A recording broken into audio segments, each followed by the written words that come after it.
Hello and welcome to a very, very special episode of The Brave Room. Kit, do you know what day it is today? Today is supposed to be the anniversary of this podcast. It's been a year since we kind of put together the jank arcs, etc. for this. Yay!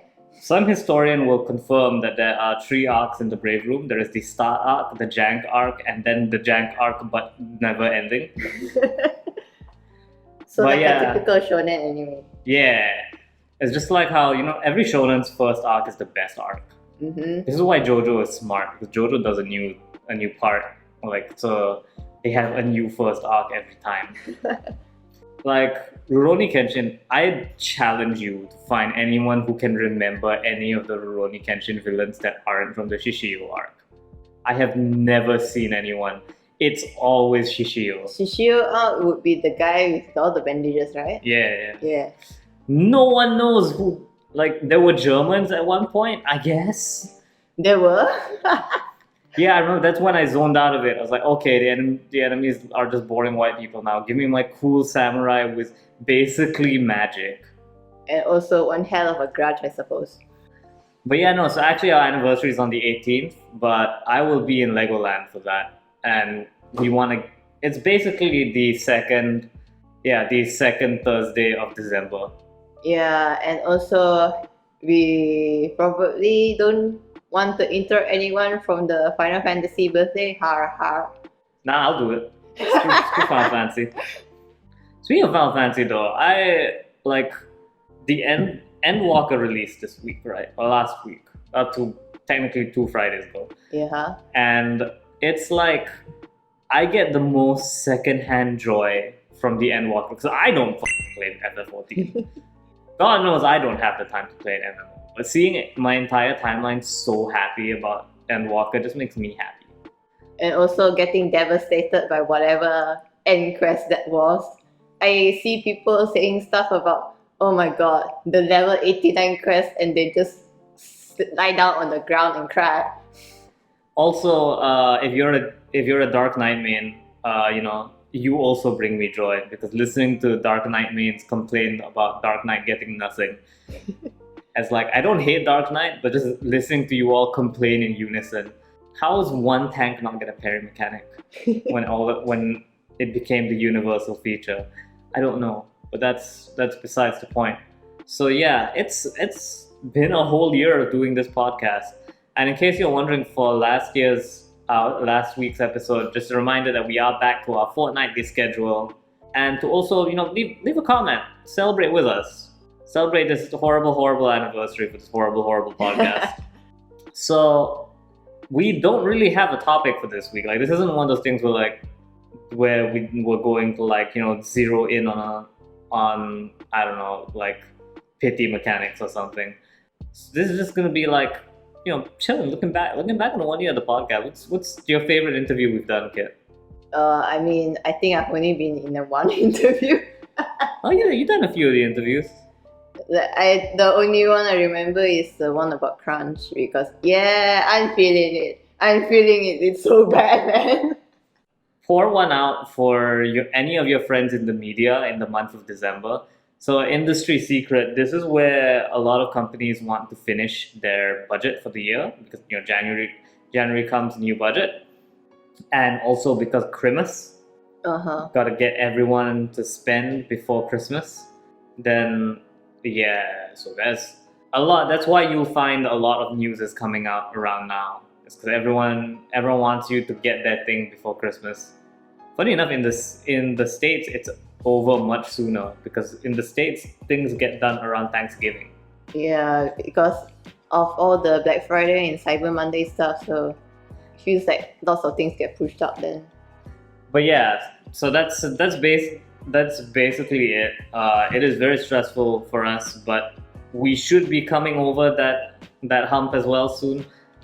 Like, God knows the review codes have started to slow down. We actually have time to catch up on stuff. And I am headed to Legoland this weekend. So pray for me, guys.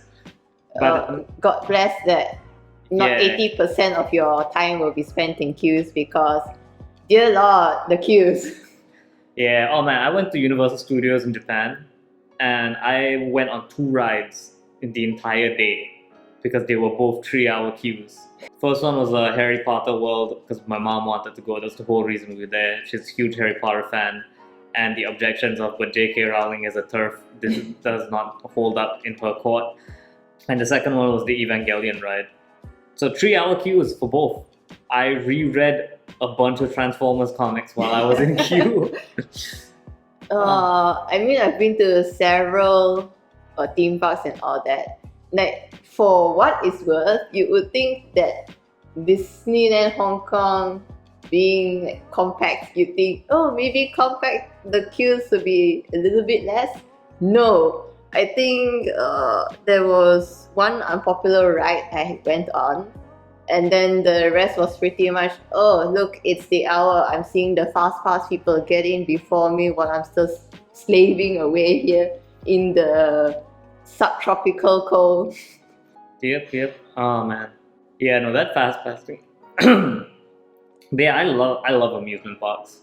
I was in London a couple of years back, and they opened this like carnival in, I want to say Kensington Park. I can't remember which park it was, but it's this huge, like, it's rides and everything. It is so much fun, and just it's like there's no critical result we had here. It's just fun. They have all these weird rides, like that one that's like a slingshot that you sit on and it spins you while swinging you around. I nearly thought my glasses were gonna fly off. But yeah, I love this time of year so much. Everything's just so great. Everything's festive. But not on the assault on my wallet, I suppose. And what you buying now, Kit? I'm actually waiting for shipping fees to come in, so I'm holding back from spending. Yeah, but shipping fees on what? Yesterday, I got an invoice for a book. I'm still waiting on another item, which is like the most expensive, smallest, useless accessory, a pass case. The $30-50 for because it's character themed. Like, yeah, sure, I will regret this in the afterlife. That's okay. You can't bring money with you into the afterlife. Yeah. But if you try hard enough, you can bring your Ava 01 popcorn bowl with you. That was 5,000 yen well spent. I feel like this age and this time, I really just want to embrace cringe but free, you know. This is true. I have been in discussions multiple times that I want to get a Dakimakura for the office. Mm-hmm. Just to put at my chair, and because then I have this fantasy, right, that one day we're gonna get a new hire, and I'm not gonna be one of the other teams is gonna get a new hire, and I'm not gonna be around for it, but my stuff is all gonna be on the table, so they'll have to guess who I am just based on what they see from my table. And for those of you who don't know, dear readers, my table right now has a figure of Oscar of Astora and the owl from Tales of Arise. And now just imagine if you add a Dakimakura of, like, I don't know, Rita from Honkai or something on there. Just be like, oh no, who is that? Oh, that's the team lead for GamerBraves. and then everyone expects you to be one way, and then I'm the other way, and yeah, it'll be fun. I'm looking forward to that. Just gotta get that Dakimakura going. Dakimakuras are expensive, man. Yeah, I know. Like, aside from the cover, like, the cover is okay, I think, but the actual pillow itself is spinning. And why are they white? That's like the worst. That's like the worst color for any kind of like pillow. Because I don't know if you know this, human beings are filthy.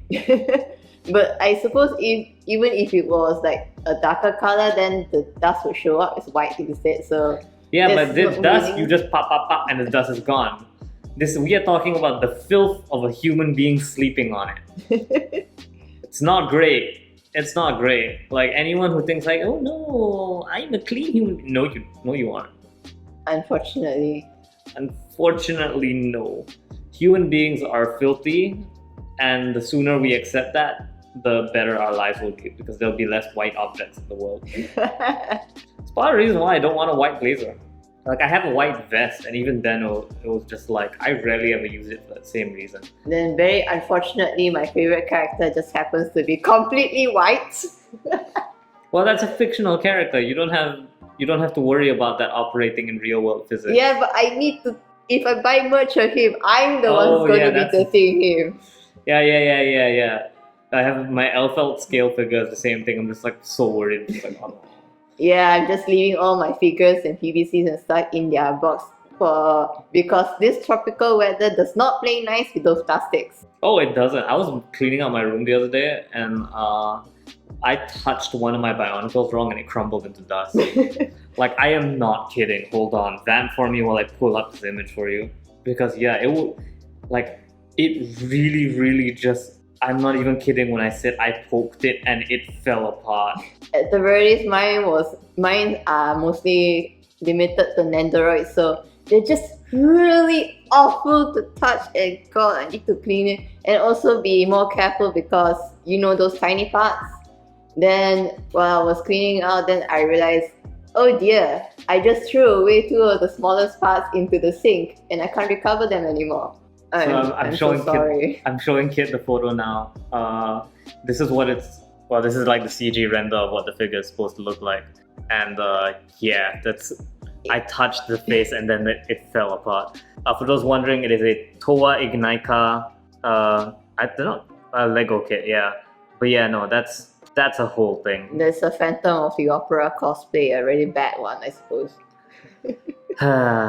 Literally watching your childhood crumble into dust. That's a whole thing. What were we on about? No, we were at one point we were reminiscing about this podcast.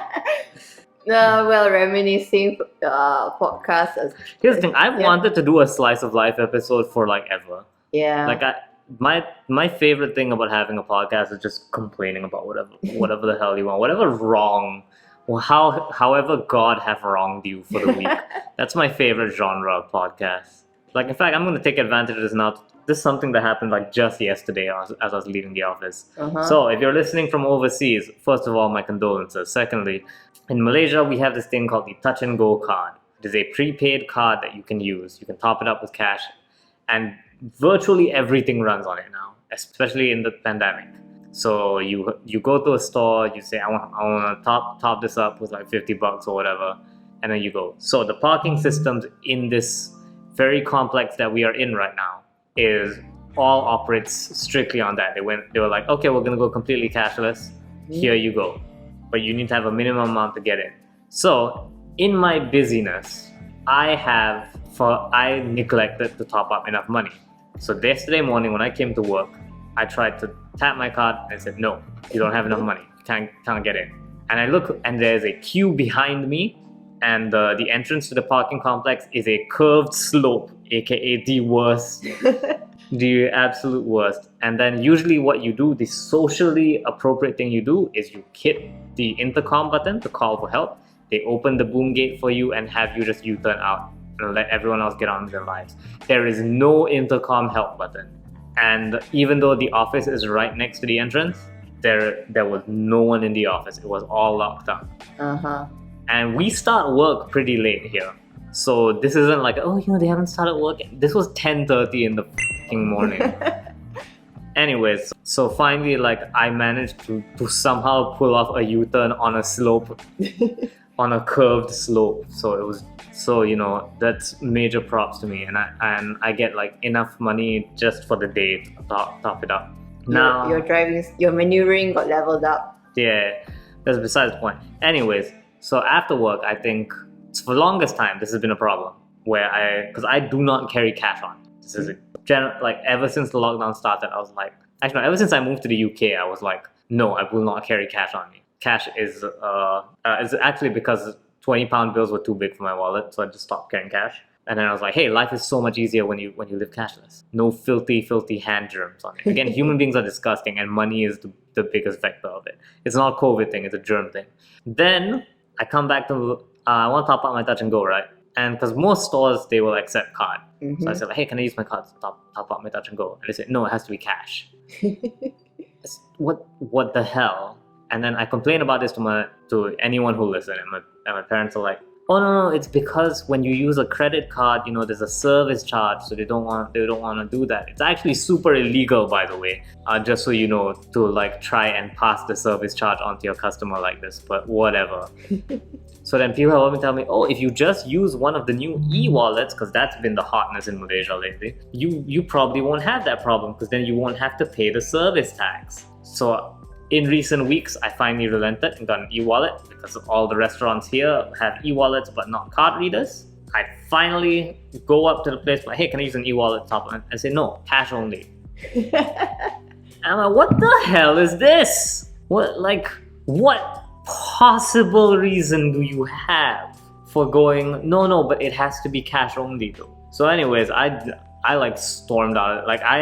Here's the thing, I'm a very angry person. You couldn't tell from this podcast because, again, if like there's nothing inherently wrong with being an angry person, but the first skill you will have to learn is to not explode every chance you get. So the first thing I did was I could tell like I was already starting to raise my voice. I'm like, I'm just gonna leave. I'm just gonna get out of the situation. It's not this asshole's fault that his management are a bunch of fucking morons who think that it's okay to have one item be but cash only in the store. Remember, the store accepts card. This rest of the store, I can buy a pack of Pringles or whatever and pay with card, but it's just no, you can't top this up with card. I'm sorry. So so I stormed out of there. Did you eventually get the car topped up though? I mean, I did because otherwise I wouldn't be able to get back in. I did, but yeah, it was this whole thing because like my ATM card has also been wonky and so like withdrawing cash is a pain. The ATM here is also a 50-50. It takes leave every other day. But yeah, so that's how God blighted me this week. Absolutely furious. And then yesterday, to top it off, I got so stressed out. I ended up eating.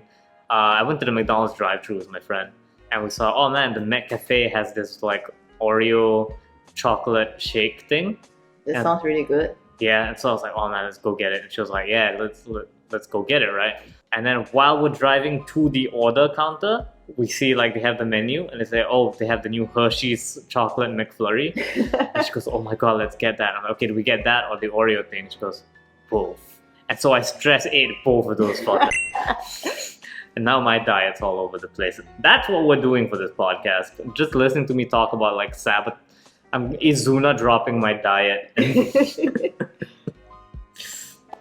So yeah, and then last night I was so tired from all the stress because after that I had to print out some documents for the Legoland thing, and my house recently we changed our Wi-Fi network because we got the 5G. They saw we were all vaccinated and were like, okay, you can connect to the 5G now, and so everything had to be readjusted, including our printer. And hooking up a printer to Wi-Fi is not easy because it requires a phone, a laptop, and a printer.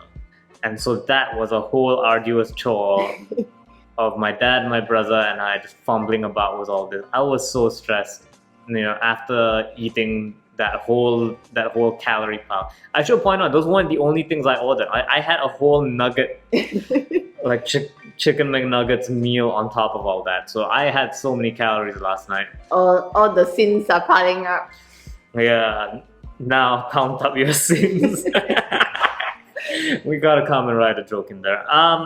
No, so on top of all that, usually I do a workout before bed. Like it's how I tire myself out enough to actually fall asleep every night. Mm-hmm. But I was already so tired from this absolute piss stain of a day that I was like, I'm just gonna go straight to bed. I wake up feeling like super bloated and I'm like, oh no. There it go. There it be. There it be. Thankfully these pants don't fit. We actually tried recording this episode yesterday, but the room we're recording it in was too booked. Yeah. I went on a whole rant about how I usually wear slacks to work, but they're currently like drying because I spilled a gyudon on it. So I'm wearing my skinny jeans like I was 5 years younger than I really am. These things are tight, man. I have to like literally peel them off. But yeah, that's my life. That's what my life's been for the but yeah, anniversary highlights of this podcast. I really liked the interview with Shen. That was fun. Well, you weren't there for that. I wasn't. I was on many a training arc, as you might have guessed. Yeah, and we also did a great interview with like Anissa Sanusi as well. That was a lot of fun. It's so bizarre, like how far her career skyrocketed. 'Cause she was at the Game Awards. Like, Yeah. She was in the future class, and like even in that Roblox video, the one about Roblox abusing children or whatever, like she's in that video. Like so, shout out to her. Like somehow one of these things is not like the other, but But yeah, no, it's been a lot of fun, like doing this podcast. my life is relatively simple. I go home late, I play a little bit of games, then I go to sleep. Hooray! What does that have to do with this podcast? Because I have nothing interesting to add. Thumbs up. But yeah, I mean, like, I don't know. What kind of guests you want to see next year? Let's see, I guess. Let's see. I'm not really sure because, like, I mean, industry people being on is always nice because we always talk about the industry is developing, yada yada yada, but we don't often just hear them in their own words, Yeah, no, I'm saying, like, what's your wish list? Like, someone you want on this. Which Like, you want Soma Saito to come on this podcast? no, I would really rather not because I'm embarrassed about being fangirling or whatever. It's just that I would like to maintain a parasocial relationship with him. It's like, I still do. Oh man, for me, like, more fighting game people is all great. I kind of want more people to listen to the mobile episode we did, just cause like I think that was one of the most fun episodes to record. You know the what? non-guest episodes. You know what? Thinking about it, maybe like the people behind Coffee Talk Toge, because I just happened to jump into that game. It's relatively simple, all things considered, but it's just kind of nice to make chill games instead of the Dark Souls or visual novels or whatever. Yeah, definitely. Oh man, we could get like someone from Software as well. Just because I want to talk to them about like Elden Ring marketing. That'd be so. And masochism, is it required to be on the team? Yeah, exactly. But yeah, I think that's a good plan for the future. Obviously, Daisuke. If I could get Daisuke on this podcast, that'd be freaking great. Just talk to him about Guilty Gear all day. Would it be through an interpreter? Probably. But yeah, that's my hopes. Or just any like big name fighting game community people. Like, I get Sejam on this podcast. I'm in his Discord server. I've been meaning to like ask the community to like run some sets with them, but as well documented on this podcast, I don't like Discord. I don't like going into a room full of 500 strangers and being like, oh, please, I'm Guilty Gear. So yeah. Is there something you mentioned about making a podcast where it's good that you have a big ego? Time to apply that to Discord channels. Let's go. And the problem with Discord channels is, okay, so this is, once again, this is the fighting game versus MOBA argument, right? Uh-huh. On a podcast, it's 1v1. You are competing at most against anyone else on the podcast. Uh-huh. But in a Discord channel, it is 1v1, however many people. Like, it doesn't matter how confidently I speak in a Discord channel, there's gonna be some fat asshole in the Discord server with an even bigger ego and a stupider question that's gonna drown out anything I ask. Happens every single time. Oh man, I can't remember which Discord server I was in once, but I was talking to someone about something, and he just kept interjecting. We were talking about dating, yeah. We were talking, like, just regular, like, people complaining about their dating life kind of thing. And he just kept interjecting. This is why I don't date. I liked a girl once and she didn't like me back, and now I never trust again. It's like, shut up, man. Get out of here. Get out of here. This is not the time or place for that. Now we're just having a regular conversation about, oh man, dating sucks, isn't it? Oh yeah, no. I think that's pretty much it for us. Like, I wanted to keep this episode short because our first episode was a laughable 18 minutes long where we talked about gacha rituals. But yeah, actually, no, let's end on that. How's your gacha post doing? I know you got one Arataki Ito. I did, and then 20 pulls later, it was a Chi-Chi. And Yeah. it's a C4 Chi-Chi, by the way, for an F2P person because things happen. But at least I'm guaranteed whoever I want next, so I unfortunately will have to skip out on any Goro that comes next. I mean, wait, haven't you already gotten Goro? Yeah, but I do want more constellations because he gets some healing at C4, but I only have him at C2, so that's it. If a skill is above C1, I don't want, like, it may as well not exist. But yeah, I can't pull anymore. I don't want another Ito. He's not what I want to upgrade. I've had to skip 2 Rosaria banners because I have a guarantee going. So I'm like, and I'm waiting for Mama Yae to come in. Or anyone else, like if any more probably not Shenhe because I already got a Cryo Lancer. Like having 2 Cryos on my team already makes me feel dirty. Having 2 Cryo Lancers is just like, okay, no, now we're redundant. We're really, really redundant. I don't care if people say like, oh, Shenhe works really well as Rosaria. It doesn't matter. I'm not. I gotta hold fast for Mama Yae. But yeah, I haven't even gone to Inazuma yet. I'm still doing it.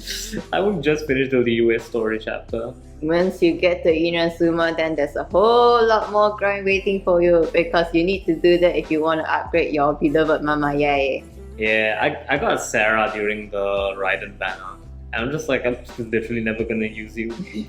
1, you're a bow user. 2, you're an Inazuma character. I don't, like, you're never gonna be above level 20. I don't have time for this. Yeah, exactly. But what can we do? On the plus side though, Sarah is voiced by Asami Seto, also known as Sakurajima Mai from Rascal Does Not Dream of Bunny Girl Senpai. So, you know, life's good. Life can occasionally produce a beautiful thing, even if it's a bow user.